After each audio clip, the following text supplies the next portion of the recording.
You already know I'm fairly fast and loose with the dev blogs I choose to cover around Operation Medic Bag, and after the drama video earlier this week, I was prepared to lie low until Monday's update. But when a blog titled Armour 2.0 comes out, as someone who's been slightly skeptical of Payday 3's armour system since launch, I pay attention. And let me tell you, this is good stuff. I'm actually excited to discuss this upcoming edition with you. Now, the armour system has already got a lot better since launch. Just to be clear, instead of the 4-plate supremacy we saw back then, adaptive and 1-plate setups have become more prevalent, allowing for some new strategies and opening up playstyles that take full advantage of skills like plate up and clean slate. But that didn't mean there wasn't still room for improvement, with Payday 2's simple but effective take on armour still not faithfully emulated within Payday 3. But it seems after this update, targeting a November to December release window goes live, all of that will change, with plenty of new features catering to lovers of all systems, be that the release blue armour, the purple adaptive plates, or a new Payday 2 style option. What's even better is we're extremely early into the decision process around this system, meaning Starbreeze are already looking to learn and be proactive after the ammo funnel debacle. Partners only learned about the possibility of this new system coming last week, so this is ground level feedback time as the team looks to balance and implement these massive changes later this year. Moving into the blog itself, this is one of the most complex and detailed ones we've received so far, so let me do my best to break it down in as simple terms as possible. In essence, the new system is not just about accentuating the abilities of the old armor types or adding in the new shield variant which aims to emulate the feel of Payday 2's armor. It's about allowing you to mix, match, and customize how you use that armor across all your various builds. I won't be reading too much into the specifics behind the numbers at this point, but we'll be covering how all these new mechanics will intertwine and function from a macro perspective, starting with Payday 2 armor. Instead of providing any sort of damage reduction, this armor type will emulate what we'd gotten used to over the last decade. It's a fully replenishable chunk of armor that will always return to its undamaged state after a short cooldown once temporarily breached. In other words, this is a permanent shield for your health bar that you can wield to make your 2 defensive resources more independently distinguishable. I bloody love it, and know it's something we've been requesting for a long time. And that's not all though. This is an Armour 0.5. We're not regressing, this is progress from Payday 2's system, as we're finally going to be getting truly modular armour. Now you'll be able to purchase armour frames from the vendor which carry the same base movement and plate capacity stats as our current options, ranging from 1 to 4 plates. Those chunks can then be edited to any configuration you can imagine. Want some extra tankiness up front but a Payday 2 feel otherwise? Drop in a standard plate with 2 or 3 shield plates, giving you the best of both worlds and retaining the relevance of armor restoring skills and mechanics. On paper at least, this seems genius, but you might already be asking, why wouldn't I just run a 4-chunk armor frame to make the most of this new modular system? Well, that might grant you access to the most plate options, but that's not what it's all about anymore, as different frames have unique passive benefits. 1 chunk won't impact your speed and will passively allow first aid kits to replenish 20 extra health points, which is quite a tidy boost, making your adrenaline manipulator builds that bit more viable. Remember, with clean slate, 1 plate is currently up there with the best ways to play the game at the moment, and 1 chunk armor will lean into that even further after this update, as you'll be able to carry 4 consumables at base, 1 more than we currently can without skills.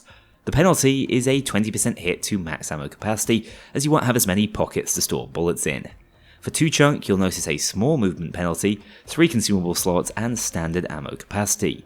Its passive allows you to carry an extra tool into a heist though, which could get a little crazy, enabling you to bring 3 ECMs or trip lasers into heists. For the first time ever maybe, the fastest armor might not always be the best option for stealth.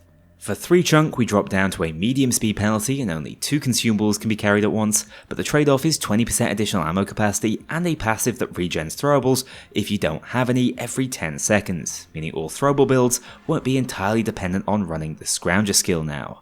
At 4 chunks, we move noticeably slower and can still only carry 2 consumables, but get 40% extra ammo capacity in exchange, as well as a really powerful sounding armor damage immunity skill after using an armor repair kit or armor bag. This will help you lean into the slow and tanky playstyle even further. Now, I don't think these passives are perfect, but they are incredibly interesting and even sound strong enough to form the foundations of a build, which is a massive improvement compared to the decision making that goes into currently choosing an armor type. Even better, armor frames won't dictate how many downs you have or how quickly your armor will passively restore itself. That will be independently decided by the type of chunk you use. Each additional plate of standard blue Payday 3 armor will add 1.5 seconds of regen time and deduct 1 down from your starting 6. Adaptive adds 2 seconds of regen per plate and costs 2 downs, whilst the shield armor type also costs 2 downs and adds 3 seconds of regen to your overall armor. At worst, even if you have 4 shield plates giving you -8 downs, the lowest you can go is a single down at any point. It'll be interesting to see how resistant 4 shield plates actually feel, because the recharge time is a whopping 12 seconds if you do lose it. In addition, normal armor will grant 30% damage reduction, which is a 5% buff compared to its current stats, and adaptive will grant 10%, which is also a 5% increase, suggesting they're already looking to balance these plates in relation to each other. The way it's currently balanced though, it's obvious that standard plates will give you that default avoid damage at all cost playstyle Payday 3 launch with, shield plates will allow you to use up your armor more aggressively so long as you maintain your health bar underneath it, and adaptive plates will keep giving you the best of both, rewarding you for ducking in and out of gunfights but leaving you fully exposed if you do get caught out. I really like the roles all 3 armor types now fill, and I'm excited to experiment with them all. The fact that we're going to be able to mix and match from now on to create exciting and unique combos really is the icing on the cake though. Imagine a standard blue plate covered by shield armor, giving you a last line of defense to protect your health bar that's finite and will be worn down over a heist. Or even an adaptive standard mix, giving you a couple of throwaway plates to make it through the early stages of the heist before you need that extra damage reduction to face off with the dozers once they start spawning at the death. There's loads of tactical and mechanical nuance to this new system, which goes beyond just trying to optimize numerically, with passives, ammo, and consumable capacity all thrown into the mix, making some armor setups actually better suited to specific builds or weapon types. This is the true specialization I've been begging for, and I bloody well love it. I just hope they can take some inspiration when it comes to adjusting the skill system. Of course, there will be plenty of time for theory crafting in the future, especially when we see how skills like Hardy and the Plate Up are going to function with the new shield armor type, potentially allowing you to mitigate its regen time through invulnerability or armor gating. But for the time being, I'm just more than content to see a truly innovative and progressive system moving past the concept phase and being planned for release later this year. Whilst all the technical work of Operation Medic Bag is undeniably crucial, these are the changes targeting languishing systems I really wanted to see when the idea was first tabled, so it's huge to me seeing this out in the open.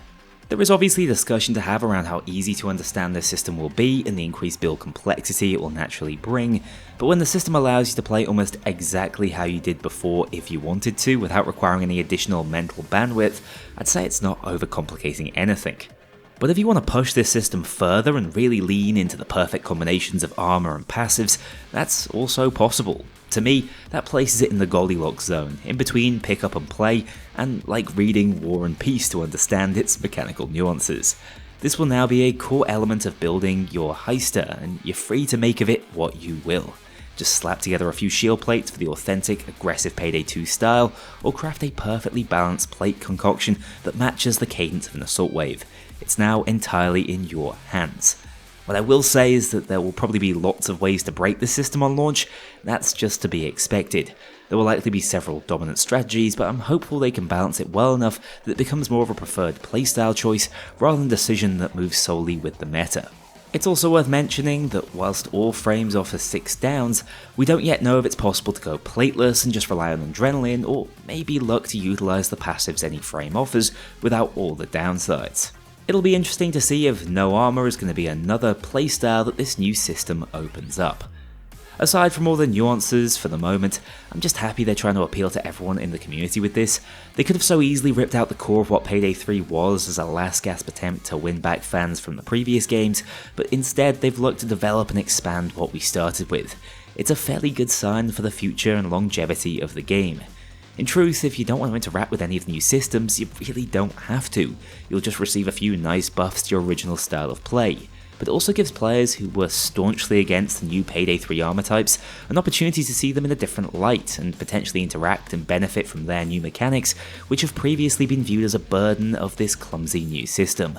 It's above and beyond anything I anticipated, and after a little thought, I do think it's worth mentioning that this will have been a system heavily engineered by Mio. Of course, it feels great to say, look at what the new team are already doing, but this system will have been predominantly developed by Mio, so credit where it's due, this is fantastic work. We should be just as enthusiastic about praising the good work of devs as we are about criticising them, and shouldn't just get caught up in the excitement over new management. Still, you can't deny this is an excellent start. Check out the blog, link below the like button if you want an in-depth read of how this is all going to work, and if you missed it earlier, we received another excellent dev update video diving into some of the details of next week's Fear and Greed update. There has been a massive momentum shift around Payday 3 in recent days within the internal community. Let's just hope all this good work makes it out to a wider audience once the Year 1 edition launches. Thanks for watching, guys. Have a brilliant weekend, and I'll see you all at the start of next week. A huge thank you to my dedicated Patreon backers. If you want to join this crew in going infamous, check out the link below and pledge as little as $2 to see your name in the credits, or get 24-hour early access to future videos and vote on upcoming content. Take care, I'll see you all soon.